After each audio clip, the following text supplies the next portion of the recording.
الفاتحة. أعوذ بالله من الشيطان الرجيم. بسم الله الرحمن الرحيم. الحمد لله رب العالمين. الرحمن الرحيم مالك يوم الدين. إياك نعبد وإياك نستعين. اهدنا الصراط المستقيم. صراط الذين أنعمت عليهم غير المغضوب عليهم ولا الضالين. آمين. اللهم صل على سيدنا محمد وعلى آل سيدنا محمد وعلى النبيين والمرسلين وعلى آلهم وسلم تسليم. نعم. أما بعد، يا جماعة المسلمين والمسلمات ويا جماعة المستمعين الكرام والناظرين، أحييكم بتحية الإسلام ألا وهي السلام عليكم ورحمة الله وبركاته. وعليكم السلام وبركاته. أما تنويني الله تعالى في لك أنجي شيطان ترما والله أمان زنزيني على تغي على ميجين هنا وتجي على مي الله هنا وتجي. نعم. نعم نكشي على كودي أمينة الديمة على كودي عبد الله الديمة. أمين يا رب الله. محمد صلى الله عليه وسلم. وعلى آله على النيمو جيدي أغا سمغوك وأصحابه أنا أغا صحابوك والنبيين أن على النيمو جيدي نميمونغا نيمان باكمي أني بامغاني ناني يا ربي والمرسلين أني تشدين كمي سبا أني تشدين تن سبا على النيمو جيدوكا على كشي جيدوكا. آمين يا ربي الله. أبل ما كما عندو أنزيني مي Malikunafoni TV أمي أو سيجو باكونو wa an ka laɲini ye o ye an bɛna wajulu kɛnɛba min sigi b'a kɔnɔ n'an bɛ wele o la an n'an bɛ o jaabi. Naam. Ala barika la o kuma an bɛ ala de deli an lamɛnbaaw ani an filɛbaaw jamana in kɔnɔ ani jamana in kɔ kan aw balimakɛ mankan don Muhamɛdi Fofana ani Ibrahim Jakite an sigi bɛ studio kɔnɔ ala ka diinɛ bolo kan ka se ka fɛn fɔ mɔgɔw ye o bɛ min faamu m'an b'aw bɛɛ fo wa an ka dugawu b'aw bɛɛ ye wa an bɛ ala deli ala ka laɲiniw bɛɛ lajɛlen sabati. Amina ya rabi Allah. An ka bi jamukan walanda min bɛ an bolo bi o walanda bɛ boli fi zikiri halil ardi wal qabr wa fi zikiri nida'i ruhi ba'da al khuruj. An ka bi walanda bɛ boli ni babu ba in kan. dugukolo bi mun fɔ. Naam. Diɲɛ don o don adamadenw ye an bɔla o dugukolo min na wallahi alikaburu fana bi mun fɔ. Naam. Diɲɛ don o don a bɛ déclaration jumɛn di wa ni fana kuma min n'a bɔla farikolo la o bɛ mun fɔ. Naam. o bɛɛ dɔnni o b'anw ka silamɛya kɔnɔ ka d'a kan anw ka nabi ɲuman anw ka kira akiru zamani kira diɲɛ wuli kira diɲɛ bi ban ni kira min ka kiraya ye Aminata den ni Abdullahi den Muhammadu Rasulullahi sallallahu alaihi wasallam ka bɛn ni nin kalo in ye arajaba kalo a tile 27 Allahu Ta'ala sura tamana n'a ye ka bɔ Maka ka taa Betel Maqdis. Naam. ka bɔ n'a ye tun a ye nin ɲumanw seli ye a ɲɛ dala kiraw ka ye a ye ala ka maabaw ye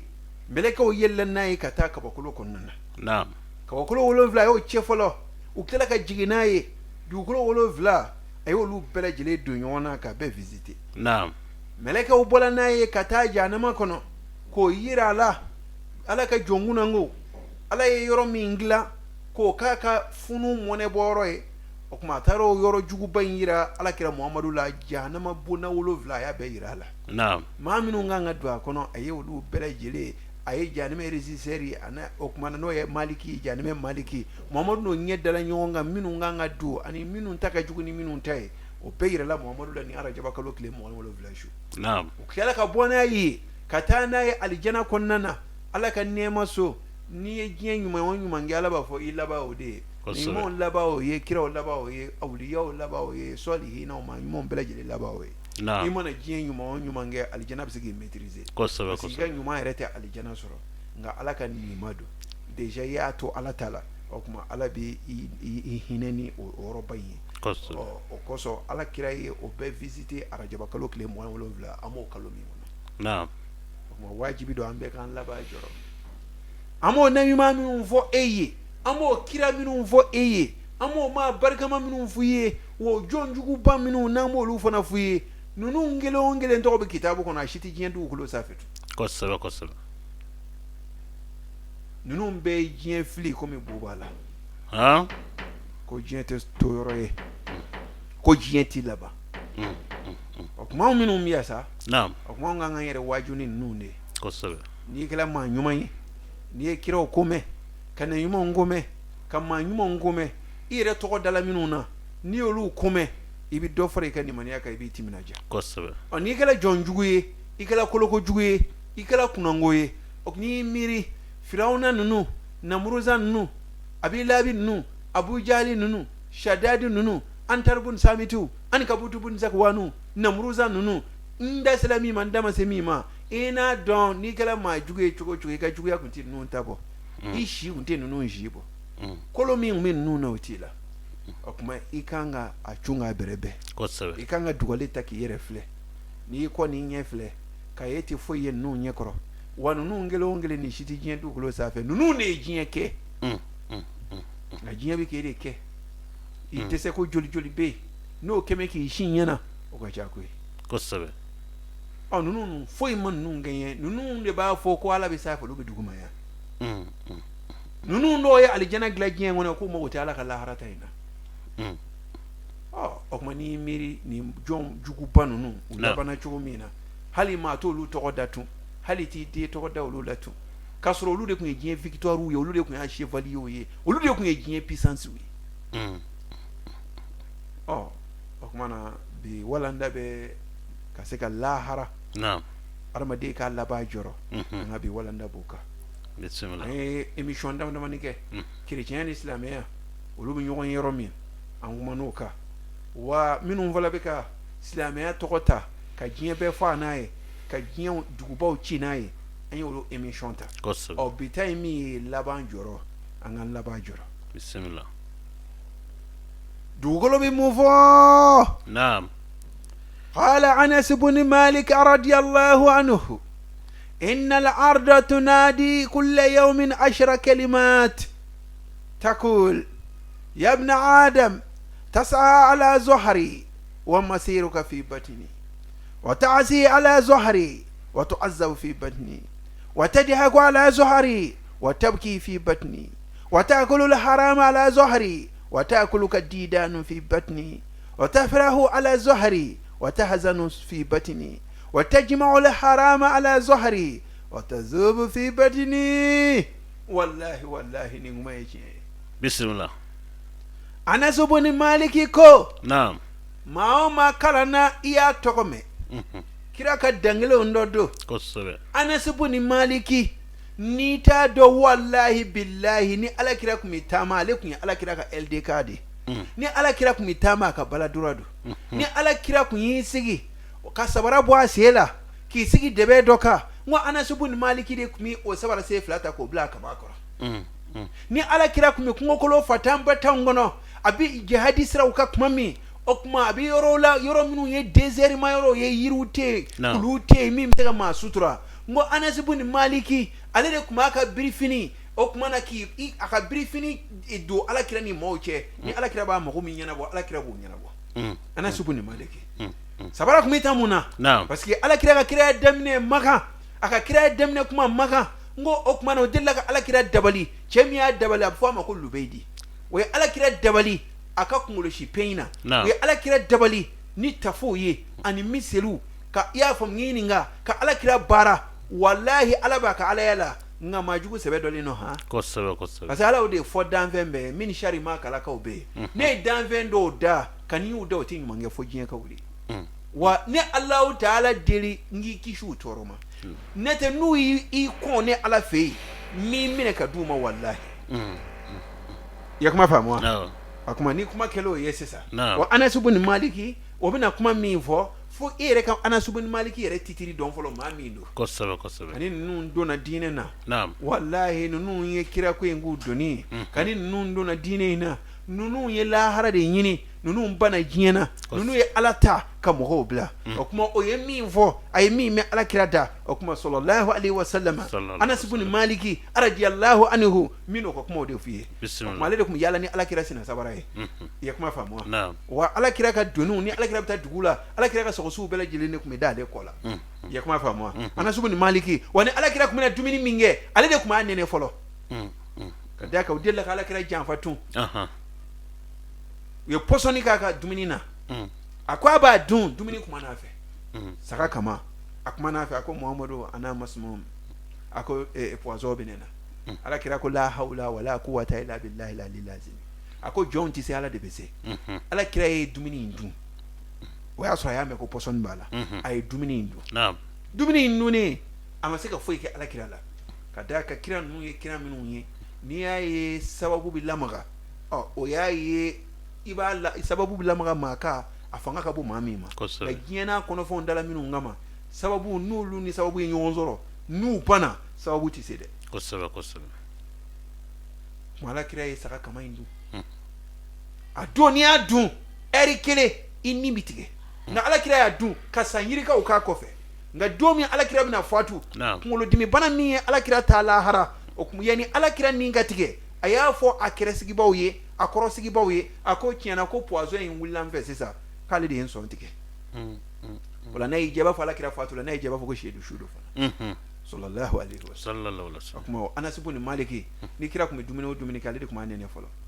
kana le somena nina o kofe fo se kira ka lahara tama ni kira dumini kale de kuma nene folo yoro lu e ma bawye kosaba no e min fo anga nshone sigoka Malikunafoni TV an lame bana la jababe aka kulo negale sigi bismillah harade kabi bismillah adaka lahara yere a dugu folo we kaburudi lahara dugu folo e kaburudi kosaba wakumana kitabu ye men vodi naam ako alay jie dongo doda innal arda tunadi kulla yawmin 10 kalimati ako alay jie dongo doda dugu kolo ingande kaburu made dugu kolo yere be kuma tanefo dugulo bi mo waju kuma tan an ala kira de o me kasoro ko nyefo amande o mbele jide ibe hakili to rola wala takul dugulo ba fo ya ibn adama de tas'a ala zuhri ebi tamane koka ibi green ka gindaunge ne koka wa masiruka fi batni ngakana nyine bilabane kono ko sabe biligambuli do koyi abi girine safe ini ka babushu tetri negriu musharni bibulo ni tama doninge ni jigina ni bola moblu ko ne bola motoka ibi musharnu ke ki se on joshi kinyina na ngai jijade ibi labane koneya wallahi ibi yini ti yefiyo o basore bine koneya tina teme sambi woroni sambi shigi ka ne safe ya ichali mai sangema ni doni ngebi san wa flo ni san million ngilo ngene dugu jugoro ya akuma dairo tashi watasi ala zuhri ebi kota ukene safe ya rendez-vous bidi denuma rendez-vous bidi juin minerola glosan rola rendez-vous bidi walna fulo olu ndera ki rola wallahi bi kota uke ne bangun safe ya watu azabu fi batni ngibina halaki ki nyangata ne konono ne ya obeke taman zave nga kana yino roko fio imana girin jowo chugo chawo girina olu wallahi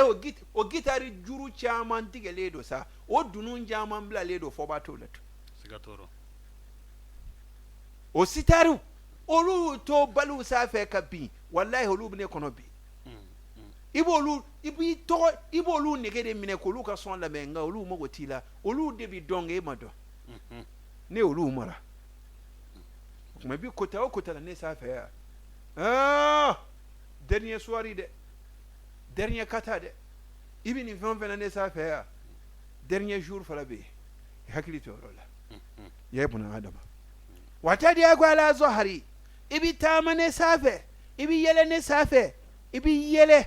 fi itaka jula nyumi bo ibi yele fo mo ba fo chebe borudala muso mi borudala dire ibi yele fi manga mi koko sako wallahi fo mo ba fo ko hakilitin nade wa tabki fi batni ngebina kashine kono ya wallahi bi nguna ne kono ya ni falu ni wulu ni sagaw ni bagaw ma ni bagaw te wallahi adama de ni jine nu ya me ubi kon la harata latu akuma yebina kashine kono ya jiyete yele bayn soyi ode kama o ma nyimo ndem na olu koti ko olu koni no olu kinize hanna duna aljana ko ni numanze matu akuma na olu tiseka yele halila hara jango jine ya ko jiyamo nyine na wallahi enete ina do dunia ngono ini yele manao o kala dotoro solao tingoro law minu yika tingoro e ka ke alakama ika to olu nyini ngade ngo ya fama hanni ma kashi ngolu bitege chikun ko ni de jigito ma kashi ko o peut-être ko ita sura anakli isra o fregeledo ngolu bitege dashikun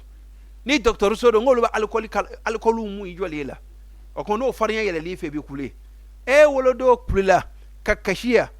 inyina nadi nete ni idem sennama ni donglo nyininga uba fo ikumbola ro mi yene kungadi parce que iti toro e iti la jaba e ala ti kien ngai na le fle dunia mi ngono fitness sodo balawu sodo aiwa nini mi molaya o kuma na ibita nyini ngode la fute giena wa madda kulongama ni minu ngo kulono ko sumudo ko yeledu ko borote lahara sumute lahara o ye kono shito mo ngai we gien de ka gien de kan fo e ye kuma famu o kuma i wolodo e kashila o kuma o ere kaso ima fo ka ala lae o ekele ka hakili soro e de yin kwa ti datugo ni ere mana baro dala mo ba ko baro maja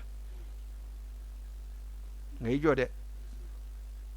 nga ki i nyekli fana ke komi janime maliki nyekli o fala ma fo de ke kom na fo kuma be nyede shishile no komi briki bola o ka haketo kuma na fo chogodi do ni bi kle briki bola yoro kle bi jeni bi shishiu ngame kuma laini oro de la nete ni briki uma bwanga so tejo hanayi ni sijo ba de ngone ya a etaji mai ngone ya ngodo de briki bo ye kuma famo kuma nunga famne hakli o ki nye shishi fana ede te yele ni sonja teka ka yele kaba o yele o shidoneno wallahi nga mo ludema nga ala kira ku ni songa di kojuku nga ere de ti yele kuma be nyeta me wola o e jani me diata machine fana e muso te ni sonja le do e muso ti dimine ni dimi bali do e de on ti dimine ni dimi bali do ere to yele mana jien pe kono ne do na bebi giringa frayonga o teslame we ngani ya juye wa illa ba be ke shuba e fana ya kama famu aha ngo mi shibi joli to ala kanono bo were baka e hakili tola ya kama famu nga kuma mi yoro mi no fe ni minu yere dabne fo be wi joku udakala fle olu ma modelu de kodo du ko ba fu e ku nyina nendo onete obi nguna ale kono ya defeti wallahi balibi yelula ne kono ya kama famu watakulu alharam ala zuhri ebega haramu dune zanve wari shueno idem soga shu kuru karau o janwara mauni o she woro tilo ere bo ki dara kai kunga duwa de na nini eshuro olunu nyoko iyo beble ibu adinga kono kisigi ko here bi kla bishi ko ne duwa odede olunu nyoko o dumene modelu akolilem apemerelem amisele kunjaw nyini ngo nyuma nyini ngo jugu ebika be kunu kisigi ni yere ko kuma ibisika plala ke ka politique resiledo watakulu kadidanu fi batni wallahi kana nyine ibika haramu dunjiyana ngatumu fala bi dunda tumu bi ni dune du kulo kone ikulo lemba nane tumu bi du wallahi do bi du nyakli kono do bi di nun kono inemnembe ko soso foki dawa ala ne tumuka amoti ashi kiriye ko jugu fe ikono baraw olu funeno me ngono de haramu mo yoro minuna tumu kisa utari dai olu tanga nyigen tumu olu ye madun tumu de ikono funeno ikle binani shubi peren kaburu kono o perenga falu ni saga ni shew no olu ya mangame ni shufelado shew bi kule ya famwa wallahi ni aramade perenga me kaburu do mi ngasurila ni ala hijabu ni siritike kabo ki mo nyongo perenga me kaburu kono yani jiya wuli che tsega dumini dunto ko ni be galo saya ko ne chi hanni aramade sa chugoye ka siri chugoye kata digi chugoye denge kono ni mana ke ko mi ndamne inado okoto o manoko tule okumana ni haramu ndungi ndukulo kaya kana ngine tumu fala bitu watafirahu ala zahari ibi kontane safe ibi ni sonja ne safe ina to fibi jangamu ni yere keme dini saramani fibi tama kare kere flafesa kare chamanje abi kliuka kasro ka juguna mugu in lamaga biki kono ko miniya abo yari fa fla befe okumana sa laga to minun zigi megere la sa ibolu manga me eske million ngele minin zoro million flatini zoro ha ni ejini ndeni ha aya yere jini nakaba wallahi olu nunyo ko ni yelela fibi sanunu du nyina sa chemne nyew ibo barako lula ibi yere jini olu fala bita janame kono ka farika okmolu nunyo ko wallahi billahi bi ko gina minunge ha ibina kashine kono ibina huzunu ne kono o janjigi joli sumana halo te mano kasula doma ya la yere convocation mandi mama la yere o joli labe wallahi ka kumolo labe ka yafamu ka jabuda no kila ka ko Allah harata labe o ka chaha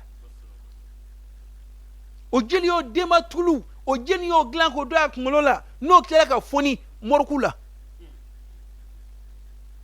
o joli no lu ere ko angata no lu ya minu ndo na mobile kono minu ndo na moto kono okuma na meri malaba lu ere nyane ama nguve wallahi inye mi fon vena kuma do tijo kabru do le kafle ika arama de dale fle arana minu kabru ere ka jani ere jole minu yere bado ni ngawuri nga bonjo mi ni tiki ka boni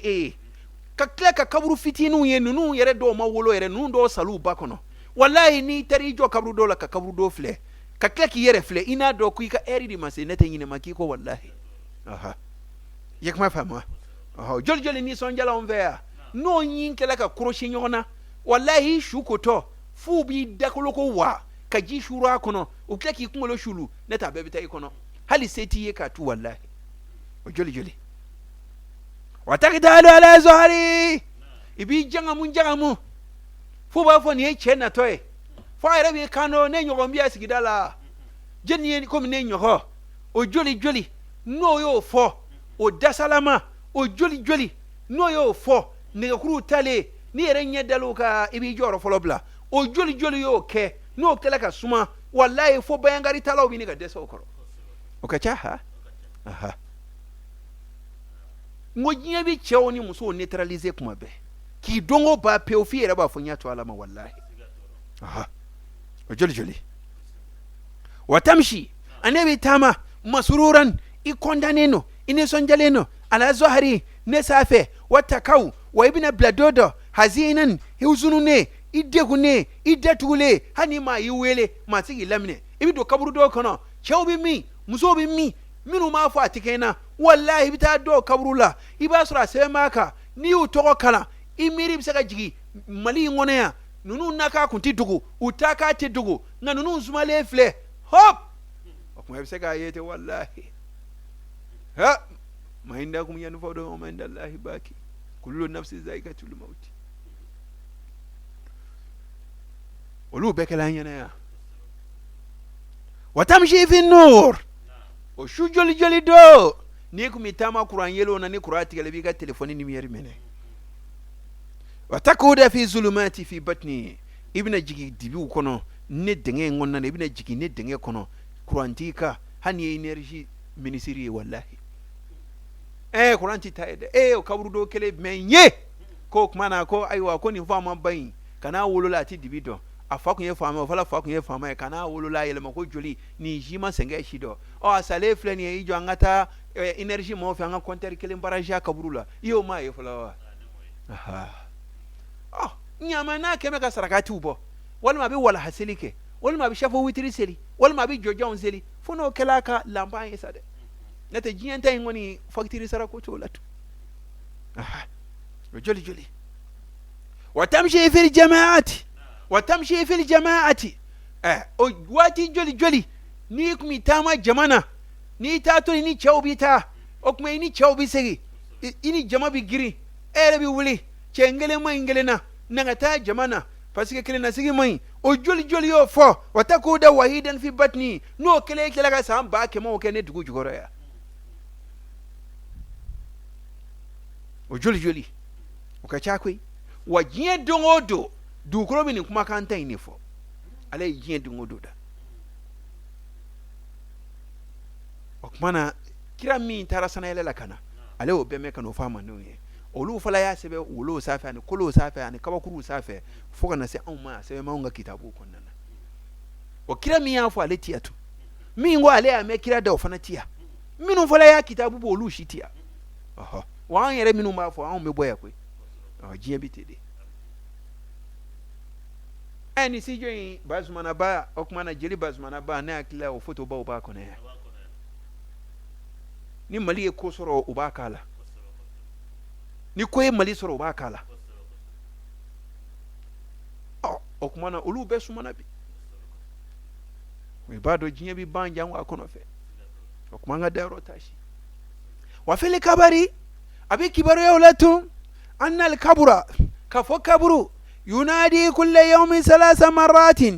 أنا بيت الوحدة والوحشة والعقرب والحية أنا بيت الظلمة أنا بيت الدود وما عددت لي ويقال إن الكبر ينادي كل يوم 5 مرات نغني في بمنغانا أنا كبر يا ولا أنا نوادر كنا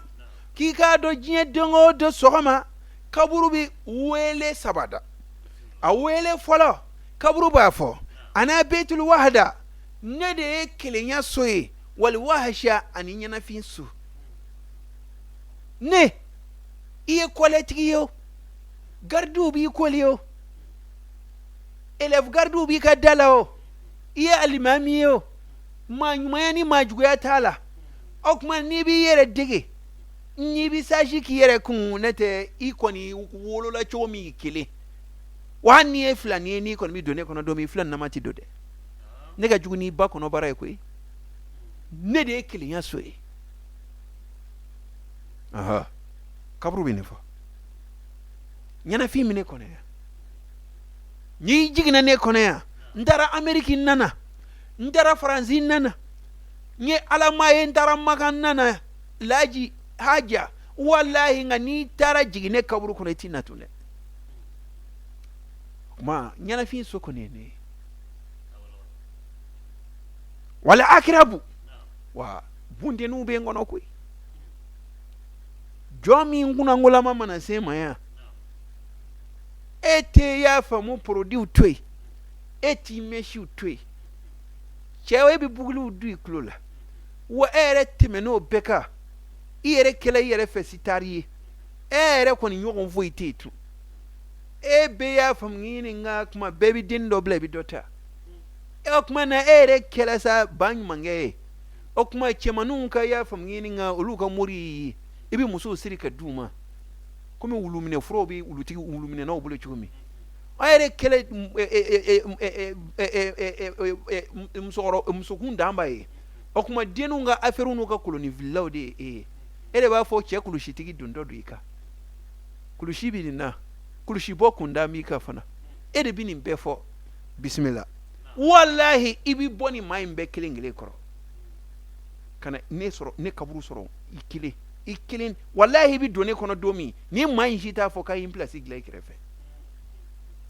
mai yere de kuy mai yere de awdo bunje no mine kono ya minu bi ki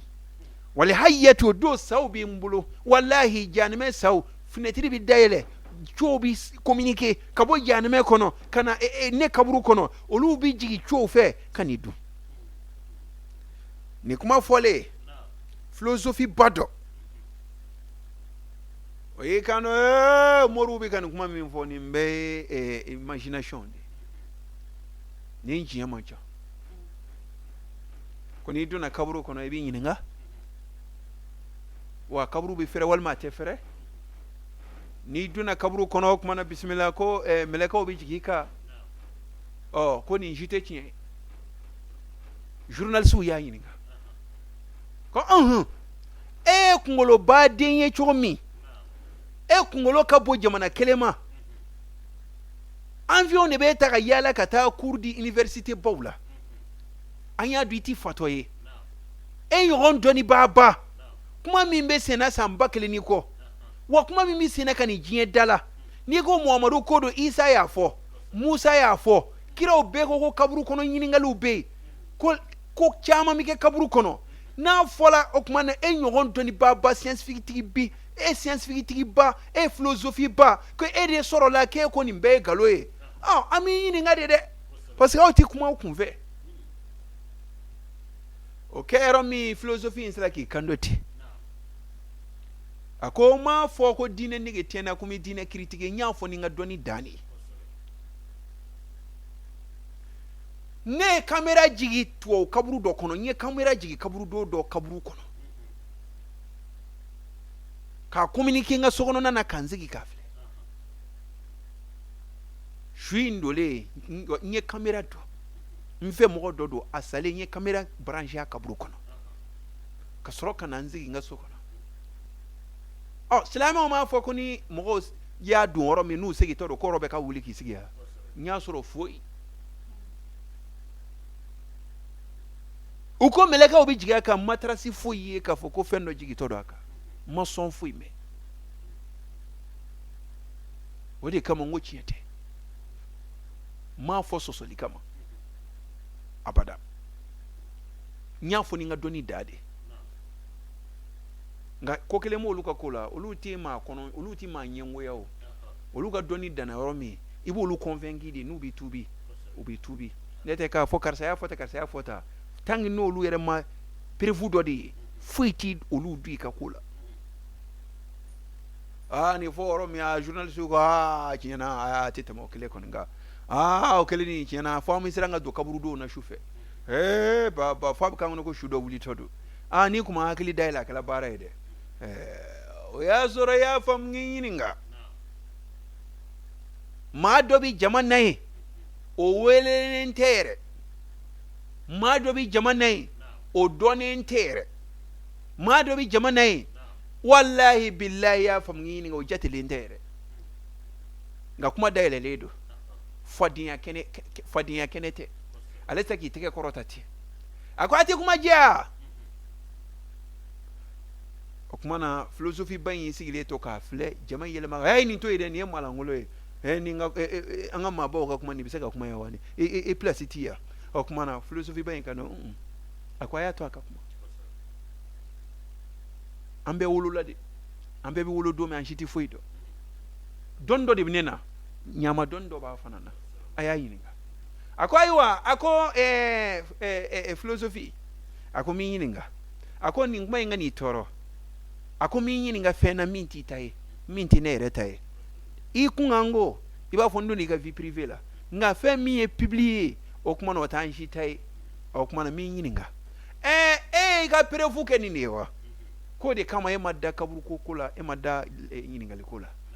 ako doni mimbila i doni flestra mi ngono ni no donte fangele ve nete ni o doni na ko mo sra kono o ma fo nyama i makalande ako na mo nyilame ako ne bi yininga etiri ka camera o branche kaburu kono e mo foi anyo famu ngami yininga o oro ka jawo e kuma ngata fo kaburu kono e kuma ngata camera branche fo kaburu kono ebisa fo eni mado ma delika da okele i muso walma i dedo walma i tiri do walma i balma do eni mado ma delika sunungo nyon fe gla krefe ako bi keke mo ya kono bi keke na nta conference ba do la way kuma do la ambi anzi le bito fote o ka mi sunungo nyon krefe ako mo ma delika sugo en yana wa philosophie inye bo veri la ka laje kanya ako ma do dame kerefe abe sukuna abika tamondi were kono ko modeli bebi ka kala e o ka ke here wal mo ko ke toro e abkla ka wuli ado bala na jatige la yere abi girin fere ba do ko kuma kuma ko dola sisa oh no kala ebso ka nyininga abso ka fo chena un sukula nina wal ma ere ma delika sukondo ke mo kerefe wa eske bi sukon mingeo kamera mo yewa donia memi jien kono mi machima fe do secondo ko boyi ko e seconda mai amasa a shini na mama amasa saya ma roma sunu ngoni dama doro sugo mi naula apare shite jien kono mi mse ko dictate nga e koni ba do atiki sugo na koni a ko chiana ka atiki sugo na ko galo kon to sugo e fio ko chiana ka atiki sugo la ko kamera boyewa ko ai ko ne tara kamera brancher kaburu do kono ko kuma na ko fe ko reality o fe minu installer no camera kono akanga fe minu ya bode yo ngamanga fe minu ma brancher kono ato yere philosophique isigire to ay kungo korota ako kuma unye kuma mi voie ka foko chiete neta doni ngulila ka bwa kuma ka mita anyi mitu bwa fo nunu mako doni ngane erebina ne soso ne yomia ekipu mo na ka fonu bisa wala ho ha olu yanga malidon ma odi mo don ba be fode nga don ba ke mo ke me biko no ton ngono to embedi o parti pri ukoni ye kuma fa mo o kuma na kanu kele ale wula ka bo roka so won ere dama anzigi me nunu sigi me femi nzigi ma onye ka sisa olu fo so were kono olu klale no na hanna ta chugo manya olu de ba do e anwon mu ba anwon ma ngun fedro an fa mekula nga olu de se ka ambwala olu de se ka ndwala o doni mi sira kana no no adama de doni ala mi anda ni doni were obola okobo ni doni atini nyesoro na mi ma bla ka foye olu to ko kira oni na yuma o ni kuna ko ngade ina don doni mana ke chugo doni were betu okuma ba do rola kaburu do mo do ti joy kafle réalité do ba kono hanni madalla harala ni kon yado kebna labata ko dondo koni ebi kaburu do dola dondo sigatala dondo alamsa wulada be soro kaburu do kono o ka jenya wal mo ka surunya siga kon tala ebi sadondo ni mirola o kanga ko chamo bi ka ketawla ikanga chunga berebe kaburu be kuma ana beitu zulmati ne dibisoe ana beitu dudi ne tumusoe wallahi yani yake etre arama de nkle mu akle bisaba ni tara ye tumubulu ikenguru bob ani pasa juru nyekli konona nuwo konona da faledu tumu bi arama de dun ka ba arama de bula ka ba kena ka ba bola ka ba fe bela tumu yere de nkle kan yogondun fo kana tumu toto tumu denvila tumu kele mi kele dun o kuma na ini ka ginye kafa ni ka yada ni ka giri ni ka bonya ni ka sara ibina laba tumu dengele ne kono o ye archive yi ni ala mogo joli la domi o tumu kele mi tumu kele infono tumu fle infona o kuma obi tumu to fono ni damine o kuma no lu fono ni damine mi ndun ala ba fo beki ta fono o kuma na ikolo be faranyonga o kuma be faranyonga ha beke on nabi la to mi ngono ko titega ke on vle na on tsaka moto glanga ni moto na réparer li ko na o misola e réparation nga no mo glani de kunganga gelea déjà la sera ka mo glanga ba ni ala i pièce ou détaché na kala ka fuka bi réparer ala nga mangani jom se réparation na voilà e kuma va moi ko ni beke kunye minu ngolo chiledo ologa se ga donc amado dîner na nkun fe billahi e kuma va moi tumu bi ara kaburu kono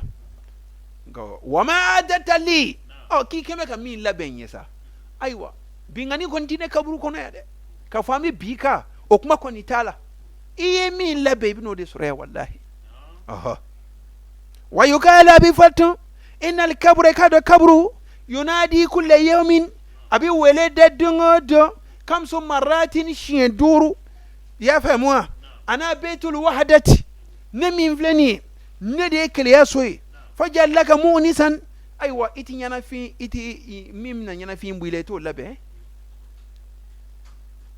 إيو دوا قراءة القرآن ما دو يكتوا القرآن كلا وكما بي القرآن كلا مباوكي وكما نا إني على چمانجلا o Qur'an kala beteke ka fala aywa shini nasongo ko no ya hani yo do ala sa parce que ala ya rahmani rahimi do ngey ka Qur'an ngalan ka fala labanya way ka jinya kan la haranya je kuma famuwa o kuma kabru ba fo wana bitu zulmati wana dibi soye fana wirni noro bi solati layli ni shufe seli wana bitu turab ne bogosoye famal firasha aywa ibi subhanallah ni alhamdulillah minun fo ani bi bara nyuma minu nga ulle bisaka take liye kan da kan ki dane ka de nete ko ni ibi do mo fubi ka bakuruni do ke ki kungulo kle fubi ka bakuruni do du kerela wala se ka kle nganya nga no si kimeka nyuma minu nge mele ko bi nani alijana li enfonché do ye kanu bi ne kono kan kaburu fere o kuma ibi daw kono ye kuma famu ça fait ni kaburu famu déjà ambe bita ngele mi sari ka jugu ngambe bi sakaba amanga joro sayay natun ami labay ne joro wati seledo bi wala nabi lahara masa chuminga amanga joro sayalatu parce que déjà i joro law ibisa ima joro ibisa anga joro an laban chugudida boka joro labana o solution e me e bi chugumine ki yere laje no asure e kan do faroka no asure i mai i corriger parce que ibisa ka sakuma be bode kama ika juri labana o teka fo ko shiningene kota kiti laba dodo ibi chomi ibi labati de kuma me ala de diri ni mami ma anga yoro mi famu anga numéro 70 70 70 60 ni bi jamana koka ibi indicatif do 00223 62 70 70 60 ami ala dili ya rabbi an lame baw nan file baw ala ka hereke ambela jili wa ala ka ambe sutura wa ala ka labangu mandama wa mali kunafoni tv a barakela wa ala ka barka dula a nyama wa ala ka barka dula mali ala ka barka dula jiyan jamana wa ala ka barka dula ala ka hero samakana ala ka angishi balawuma shibaba mu yakama salli ala rasuli wassalamu alaikum wa rahmatullahi wa barakatuh.